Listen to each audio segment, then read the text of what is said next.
അങ്ങനെയിരിക്കെയാണ് പറവൂരെ മറ്റേ teacher അതിഭയാനകമായ cyber ആക്രമണത്തിന് ഇരയായത്.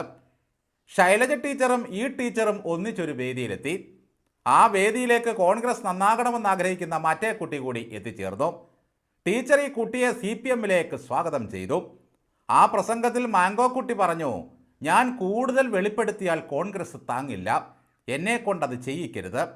അത് കേട്ട് ദേശീയ തലത്തിൽ വരെ കോൺഗ്രസ് നടുങ്ങി, ഹൈക്കമാൻഡ് ചളുങ്ങി. രാഹുൽ ഗാന്ധി ബൈക്ക് യാത്ര അവസാനിപ്പിച്ച് നമ്പർ 10 ജനപദിലേക്ക് തിരിച്ചു വന്നു. ഇനി കുട്ടി എൻ്റെ പേര് പറയുമോ എന്ന് അയാളും ഭയന്നു. കുട്ടി കൂടുതൽ വെളിപ്പെടുത്തിയാൽ ആരൊക്കെ തുലയുമെന്ന് ആർക്കറിയാം. ദയവായി കേക്കച്ചനെയെങ്കിലും വെറുതെ വിടണേ കുട്ടി. പിതൃതുല്യനെന്ന് പറയുമ്പോഴേ ഞങ്ങൾക്കിപ്പോൾ പേടിയാണ്. കോൺഗ്രസ്സുകാരെ, നിങ്ങളുടെ സ്മാർത്ഥ വിചാരണ അവസാനിപ്പിക്കൂ. കുട്ടി കൂടുതൽ പറഞ്ഞാൽ നിങ്ങൾ താങ്ങില്ല.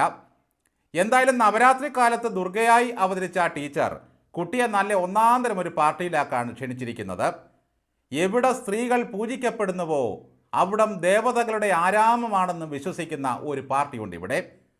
അതാണ് communist party of India Marxist. യാ ദേവി സർവഭൂതേഷു മാതൃരൂപേണ സംസ്ഥിത എന്നാണ് AKG സെന്ററുകാരുടെ ആപ്തവാക്യം.